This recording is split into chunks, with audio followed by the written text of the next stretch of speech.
Hello and welcome to DarkHorse FM, and this is another video of how to create a perfect tactic for your team in Football Manager. So if you're new to the game and you're struggling to create tactics for your team, I'm going to take you through a step-by-step process of how I normally create Football Manager tactics for any team that I go on to manage.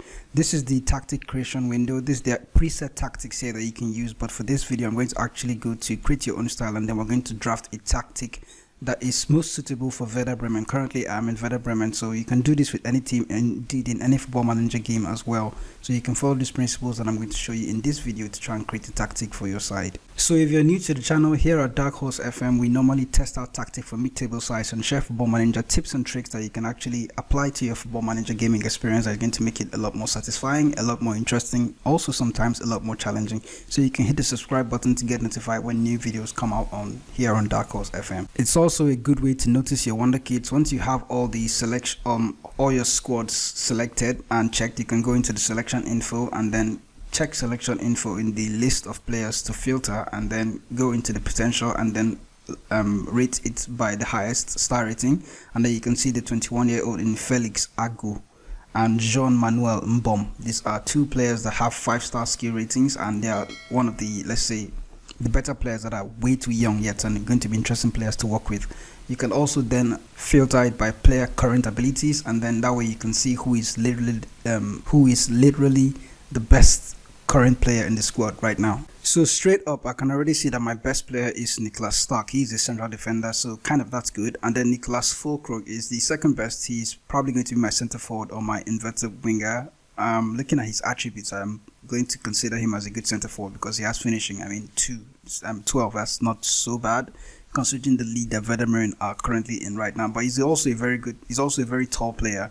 So I consider him to be someone that I'm going to want to exploit in the air, have him as a striker, to play as a striker, and then he can actually win headers against your opposition's defense. That's one of the initial ways I like to think about it when I look at everybody. And then my next player here is Leonardo Bittencourt, Milos Veljkovic. Yeah, that's another player that's a centre half, and just looking at getting a feel about who is who in the squad, and then you get the idea of which players are actually good, which players are going to be in your first team. The most important part of doing this process of going to your entire squad, rating them by ability, is to see your first 11 and see who your key players are in the team. Once you have a good feel of who your players are, you can go on to the squad hub and then check the squad depth from the team in the top middle here, top right of this menu, the task menu or the task menu here. You can go into the squad depth and just click on this.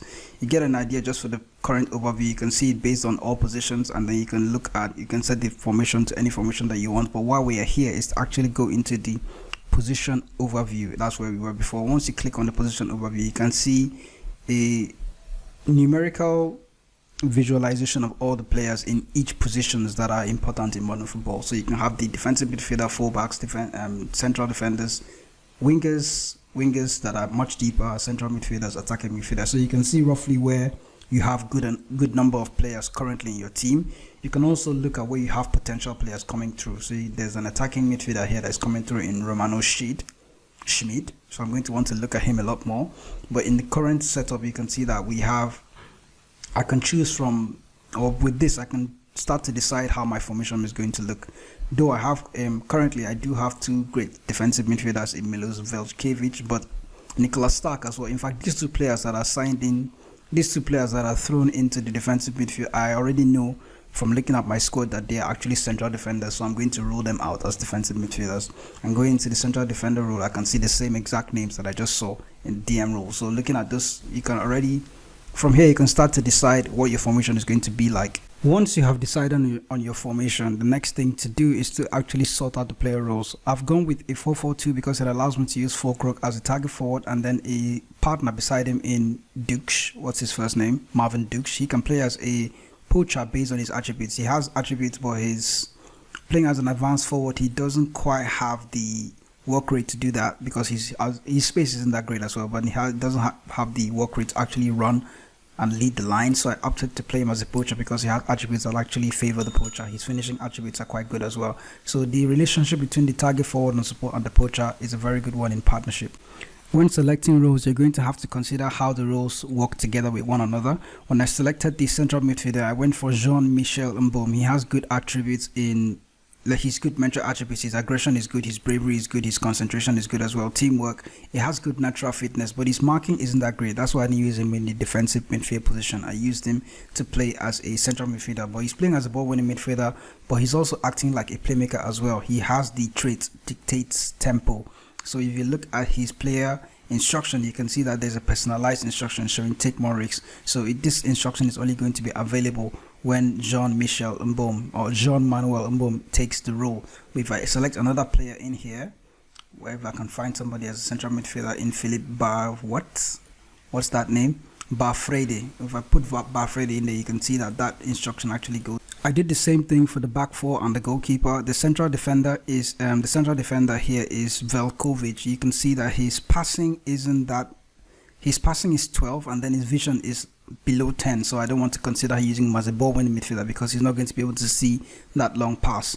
Nicholas Stark, on the other hand, is a ball-winning midfielder. Although his vision is 10, he has a lot of improvement to do, but his passing is good as well. So he's the one that I consider, due to his ability to actually, let's say, compose, bravery, concentration as well, decision making. So I actually consider him a slightly better ball-winning midfielder than the other guy in Velkovic. The fullbacks are both on automatic duty, but Felix Agu here I considered as the one that can actually play on attack duty.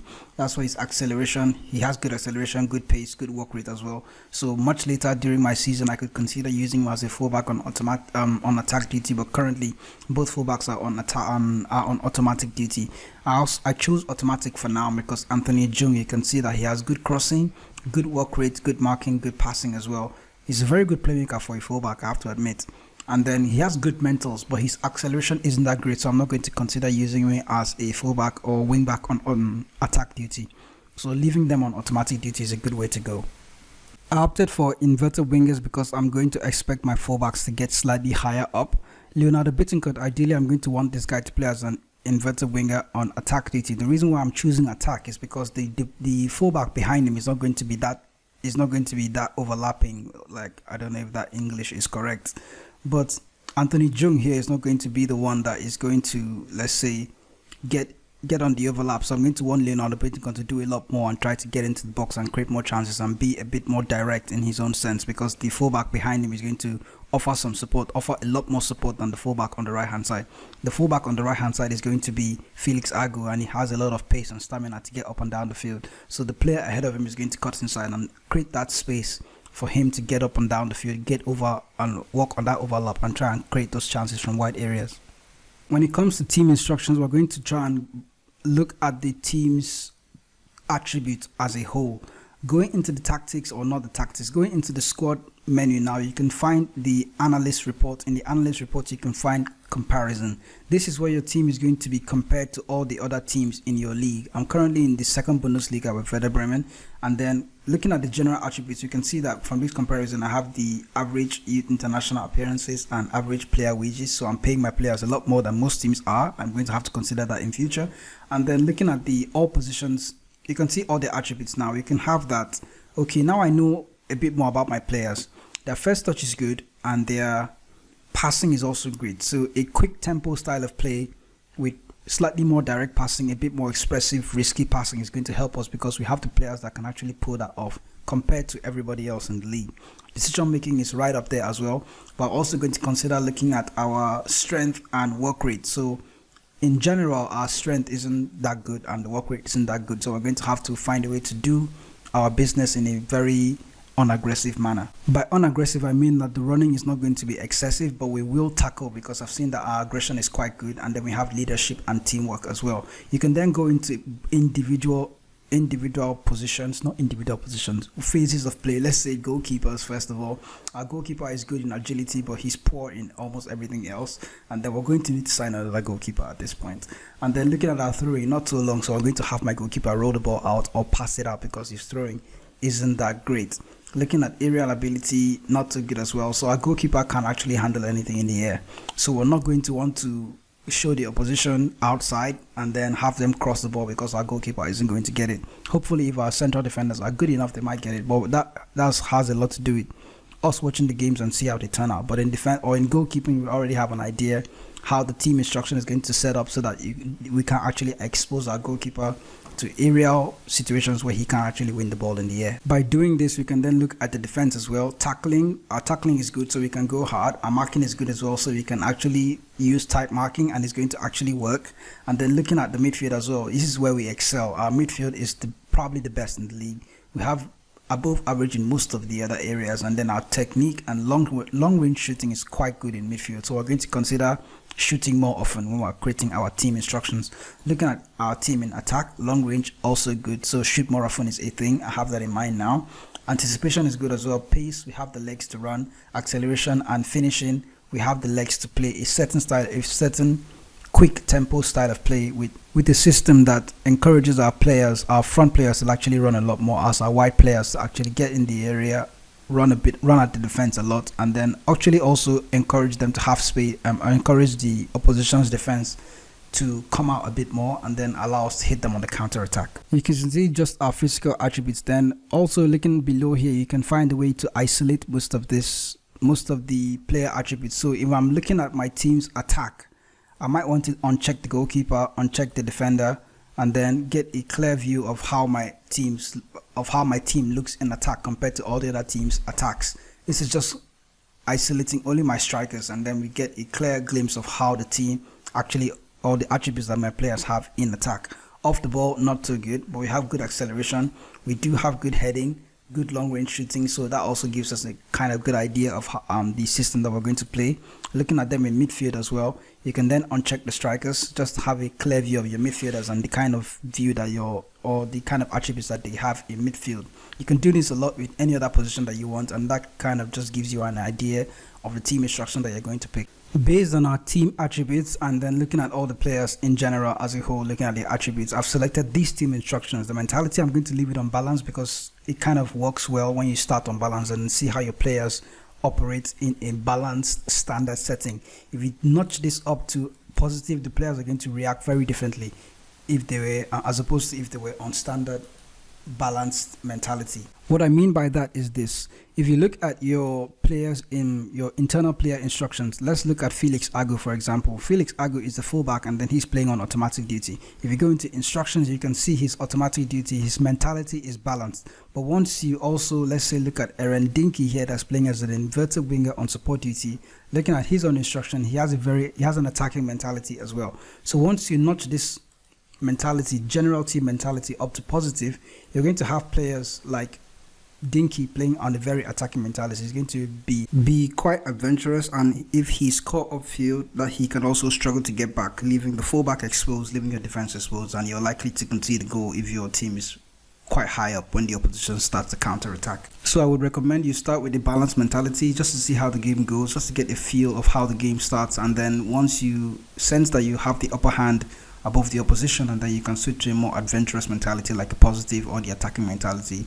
But if you're playing against a team that is much weaker than you are, you can by all means use an attacking or a positive mentality to start that game. We did go on to have our first game of the season, testing out the tactic. This is the game against Hannover 96, and you can see the relationship between my centre forward and my poacher here in the second goal that we went on to score. The game defensively, I don't think we did quite well, but in all honesty, the first game of the season, there's a lot of work to be done with the tactic. So we're going to go over all that and then find a way to iterate the tactic, which is the joy in Football Manager anyway. But that's basically how you can go about creating your first team or your first tactic for your first team, and then you can also get good number of goals as well if you have everything right up to crisp the way you want them to be. My assistant manager did recommend that I can switch to a 4-4-1-1 tactic, and it's something that I'm going to look into towards or as the course of the season continues. It's always good to have two tactics, and I'm going to use the same method I used to create the first 4-4-2 and try and recreate a 4-4-1-1 system, a 4-4-1-1 tactic, and using the same principle. It's basically, that's how I'm going to just go about it. So guys, that's how you can go about creating a simple tactic for your team on Football Manager 2022. You can do this for a team that you just joined, or if you already have a squad in mind or a team that you've been using for a while and you want to just create a new tactic for them. You can follow the same principles here and evaluate your team ever so often, every season or two, and see the new players that you brought in and see how you can build a tactic based on the new players that you've brought in. That could help a lot in Football Manager 2022. It has certainly helped me. So if you let me know in the comment section, guys, if there are any new teams that you would like me to create a tactic for, and if you're new to the channel or you've already not subscribed yet, remember to hit the subscribe button so you can get notified when new tactic videos like this come out here on DarkHorse FM. We do test out OP tactics as well for mid-table sides and also for top teams and teams in the lower leagues as well. We do test out tactics for them, so remember to subscribe to the channel so you can get notified when new Football Manager tactic testing videos come up. I'll catch you guys in the next video. See you later.